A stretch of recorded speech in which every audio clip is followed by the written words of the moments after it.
اچھا، مسلم لیگ نون کی جانب سے وہ وفاقی وزیر کا استعفے کا مطالبہ بھی کیا جا رہا تھا. اگر ہم دیکھیں مسلم لیگ نون میں جو ڈان لیگز کا معاملہ آیا تھا اس کے بعد انہوں نے استعفیٰ دے دیا تھا، لیکن اس طرح سے جب فاصل وارڈا صاحب کی بات آئی ہے تو جسٹ ان کو پروگرام میں شرکت سے منع نہیں، کیا وہ گیا. دو مختلف چیزیں ہیں. وہ جو استعفیٰ ہوا تھا میرا خیال مشاہد اللہ صاحب کا ہوا تھا ڈان لیگز کے معاملے پہ ڈان جو لیگ کے ان کے معاملے معاملے پہ میں. جو تو ہوئے تھے انہوں نے دیکھیں جو الفاظ کہے تھے وہ الفاظ تو وہ تو سیدھی سیدھی لڑائی تھی.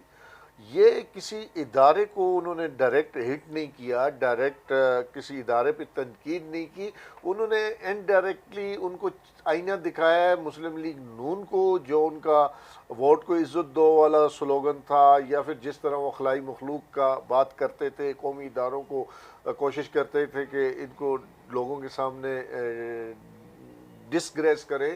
اسی طرح پیپلز پارٹی والے ان کی جو آدھا بٹو آدھا زرداری ہے، وہ اس کی ہمیں آج تک نہیں سمجھ وہ زرداری ہے کہ بٹو ہے. جس طرح وہ خلائی مخلوق اپنے مخصوص انداز میں کہتا تھا، ان کو یہ پیغام دینا چاہیے تھا. لیکن میرا صرف کہنے کا مقصد ہے کہ جو طریقہ اختیار کیا گیا ہے وہ نہیں ہے ٹھیک.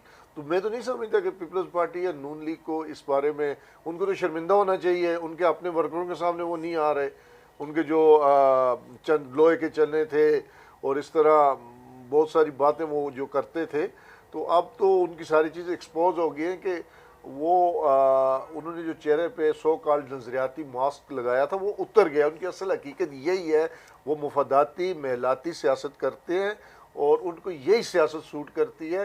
ان کی نظریاتی یا پاپولر سیاست ان کے بس کی بات نہیں ہے. یہ ثابت ہو گیا ان کے رویے سے.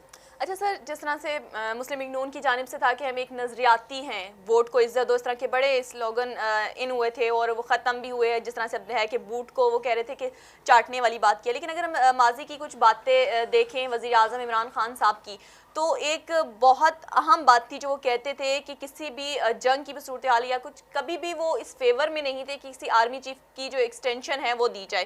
اور اس طرح کے پرویز مشرف صاحب کے حق میں بھی کچھ زیادہ دکھائی نہیں دے رہے تھے. لیکن اب جب پرویز مشرف صاحب کا معاملہ ہوا تو وہ فیور دیتے ہوئے دکھائی دیے، اور بلکہ ایکسٹینشن کے معاملے میں بھی تھے. تو جس طرح سے نواز شریف بھی کہتے تھے کہ میں باہر نہیں جاؤں گا اور اس طرح کی باتیں، تو اگر ہم دونوں کو کریں تو اگر مسلم لیگ نون نے یو ٹرن لیا ہے تو کیا پی ٹی آئی نے بھی ایک طرح سے یو ٹرن لیا ہے؟ دو مختلف چیزیں. نون لیگ کی آپ دیکھیں، نون لیگ کی ڈی این اے کیا ہے، نون لیگ پیدا کس طرح ہوئی. نون لیگ مسلم لیگ کو اپنی جماعت کو توڑ کے نواز شریف نے نون لیگ بنائی. اس ٹائم بھی پیسے کا استعمال ہوا. پھر پہلے دن سے یہ چھانگا مانگا اور پھر ان کے خرید و فروخت، بے نظیر صاحبہ کا بڑا ایک سلوگن تھا چمک کا استعمال، اداروں کا استعمال، وہ اس چیز کے یوز ٹو ہیں. وہ ان کی تو پرورش ہی ساری اسی ماحول میں ہوئی ہے کہ انہوں نے عوام کے پاس نہیں جانا، کہیں اور جانا ہے. تو اس لیے ان کی بس کی بات نہیں ہے. نظریات کی سیاست اور اصولوں کی سیاست یہ نون لیگ کے خمیر میں ہی نہیں، وہ کر ہی نہیں سکتے. ان کے آپ لوگ دیکھیں، سب سے چھوٹا بدماش ہے جو ان کا کونسلر ہے، اس سے بڑا بدماش جو ہے قبضہ مافیا ہے، وہ ان کا ایم پی ایم این اے بن گیا ہے. تو ایک جتنے بھی قانون شکن لوگ ہیں ان کی پناہ گاہ پاکستان مسلم لیگ ہے. تو اس لیے ہم تو سمجھتے ہیں ان کو، ہم سیاسی جماعت تو سمجھتے نہیں ہیں ان کو، ہم مفاداتی لوگوں کا ایک گروہ ہے جو اکٹھا ہوا ہے. پاکستان تحریک انصاف نے دیکھا جی، عمران خان نے آج تک جتنے بھی فیصلے کیے ہیں وہ ملک کے مفادات کو مد نظر رکھتے ہوئے کیے. چاہے ان کی ذات کی نفی ہوئی ہے، ان پہ تنقید بھی ہوئی ہے، لیکن جہاں ملک کا مفاد ان کو بہتر نظر آیا وہ اس طرف گئے ہیں.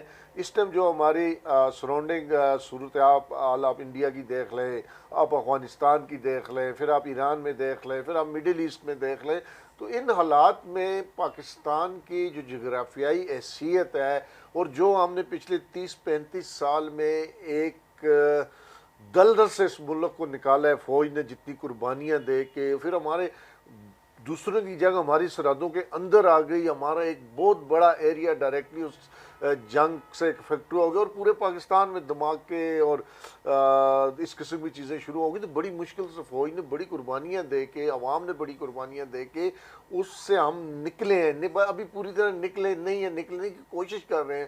تو ایسی صورت میں عمران خان نے اگر کہیں کوئی ایسے فیصلے کیے ہیں جس میں ایون ان کی ذات نفی ہوئی لیکن اس میں مفاد پاکستان کا تھا، انہوں نے اپنی ذات کو فائدہ نہیں پہنچایا، اپنی پارٹی کو فائدہ نہیں پہنچایا. انہوں نے دیکھا جس میں پاکستان کا مفاد ہے، جس میں قوم عوام کا فائدہ ہے جس میں ملک آگے جا سکتا ہے تو وہ فیصلے انہوں نے کیے. تو اس میں کوئی ایک فیصلہ بھی ایسا نہیں ہے جس میں ہمیں ذرا سی بھی کوئی شرمندگی ہو یا ہم سمجھے کہ یہ خان نے اپنے مفاد کے لیے کیا.